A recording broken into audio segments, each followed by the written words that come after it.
Hey everybody, Shoebox Legends here. Thanks for joining me today for a baseball card rummage video. And this one's going to be a little bit different. The theme of today's video is going to be cards that were issued in the year 2013. And I know that's kind of random, but I have some monster boxes of cards that are sorted and organized by year that I've never shown here on YouTube. And so figured I would just grab a stack out of the 2013 section. Here's my high-tech labeling system. And I'm just going to thumb through some of these and show them off with the theme of them all having been released in the year 2013. And we'll see how far we can get. I'll probably cut this off at like the 10 or 12 minute mark. A lot of these are going to be Red Sox cards. I was more of a hardcore team collector back then, whereas nowadays I just sort of collect the stars of the game and the GOATs. So there's going to be a lot of Boston representation, but not all Red Sox either.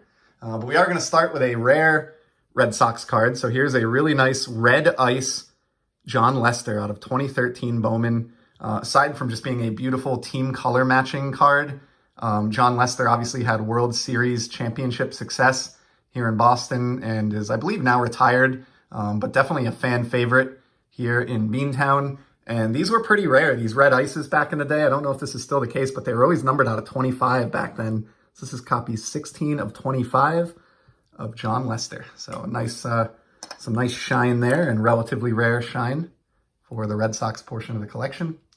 Going alphabetically, here's a couple of scrubs from Bowman that I only have because they're Red Sox cards. And again, these aren't ones that I'd probably track down today, although this one's nice and shiny. They both are.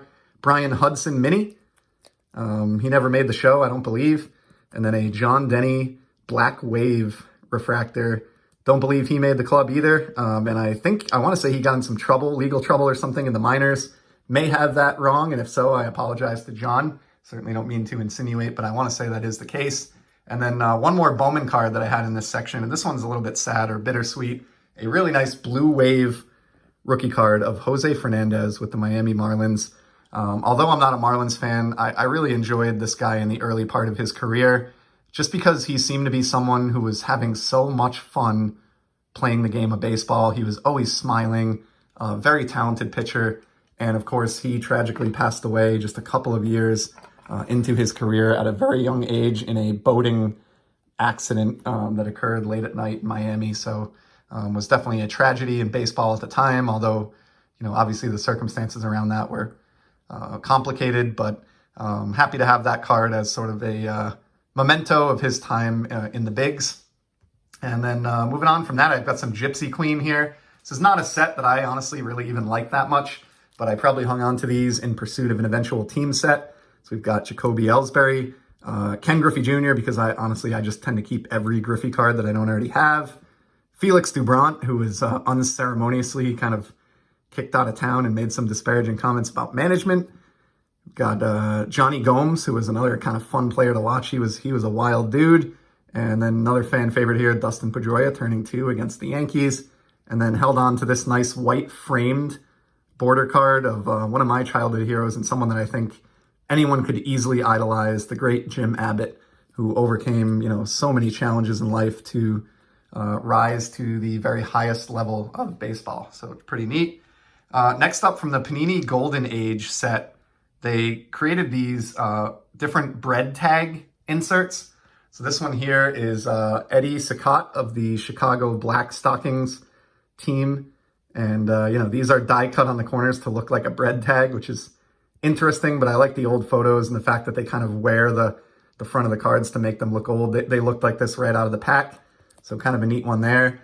And then to go along with that, they put out a 10-card insert set called Tip Top Bread. And again, these are bread tag type cards, and they featured athletes from all sports, not just baseball. And their bold red coloring really kind of spoke to me. So here we've got Stan the Man Musial here to lead us off. I believe this is the entire 10-card set that I have here. Yogi Berra, Brooks Robinson, and of course, they didn't have licensing back in 2013 to make officially licensed cards, so there's no logos on these caps. Man O' War, a thoroughbred champion, probably, I would assume, one of my only horse cards in my collection. Buck Weaver, Curly Neal, basketball legend. So again, not all baseball here. I believe he was with the Harlem Globetrotters, I want to say. Pete Rose, who should be in the Hall of Fame. It's a shame that he's not. Got an old school football card here of Red Grange. I mean, I consider these all baseball cards because it was a baseball release that they came out in. Here's Kelly Leak and Mel Ott. So just kind of a fun insert set. I don't think it's very valuable. I don't see them all that often, but just a unique take from Panini. I've got two unlicensed Pinnacle cards here. Speaking of Panini, Dustin Pedroia for the Red Sox collection, and Nolan Ryan, because I just tend to PC that guy.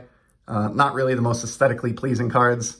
Could see myself sending those off at some day in the future. From the base top set, the aforementioned Felix Doubront, and the rookie card of the also aforementioned Jose Fernandez, rest in peace. And then I've always been a parallel sucker. So I've got a Topps Gold Joel Hanrahan, who's I'm assuming retired now, he's got to be. And then a couple of nice Target red parallels of rookie cup cards that are team color matching. So pretty cool Bryce Harper rookie cup here. Really like this one. I held on to this over the years, even though I wasn't a big Harper guy at the time. And I'm glad I did because don't have a whole lot of his cardboard. You just can't collect everyone. So that's probably one of my nicer Harpers. And then Yu Darvish as well. So some red in each of those, making them kind of team color matching.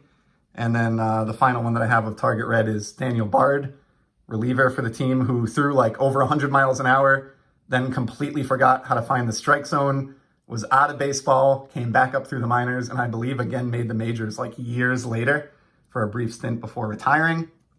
Next up, I got a grouping of these Silver Slate Blue Sparkle parallels. Touched on one of these recently in a ComC Rummage. I think I showed like a Daniel Nava, and I have some others towards a Red Sox team set. You'll see the first one I have here is card number 399, Shane Victorino.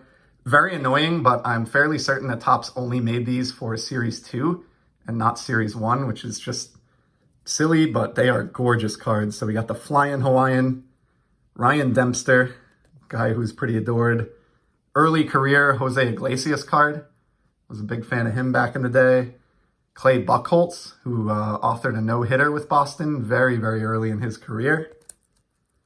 Felix Doubront, we saw the base card of that a moment ago. And I mean, the way these catch the light, it's like almost blinding. I just adore these parallels. You know, John Lester, so the second nice shiny Lester that we've seen in this Rummage. John Lackey, who is the man in the postseason and a pretty reliable starter. I always kind of liked him. Joel Hanrahan, we saw the gold of that a moment ago. This is a really nice one. Big Poppies base card, David Ortiz.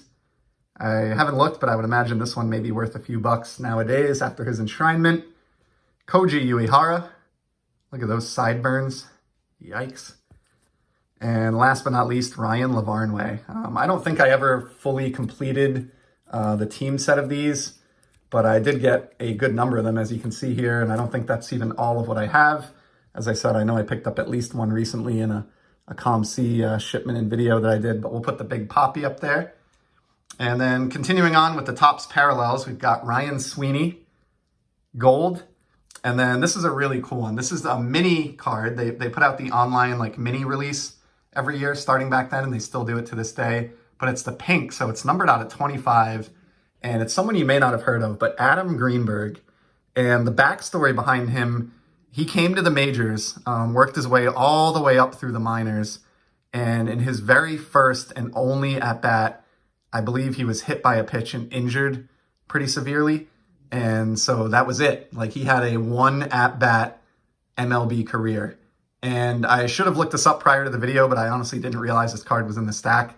But I believe after that setback, he worked tirelessly for years and years, recovering from the injury, moving his way back through the minors, and I want to say he was able to make another appearance in a major league game at some point later. So this is not a card that's worth anything, but I think his backstory is really cool and inspiring. And, you know, that combined with the limited nature of this being numbered out of 25, the second card numbered out of 25 that we've actually seen in today's video, I thought it just made kind of a neat addition to the collection and kind of the random portion of my collection. I just admire cool stories like that. I guess you could kind of, to a lesser degree, put him in the same bucket as to why I kept the Jim Abbott card that we saw earlier in the video. Just a very inspiring story from a very inspiring individual. So we're at about 10 minutes, so I'm going to cut it there. I do have some other 2013 cards that I didn't quite get to here, but we'll save those for another day. And I think this was a fun rummage nonetheless. So really appreciate you stopping by to check these out. Hope you enjoyed these. Your time is valuable, and it means a lot to me that you chose to spend a few minutes of it here at my channel. And I will certainly be back in the very near future with more sports card content. Until then, stay safe and take care.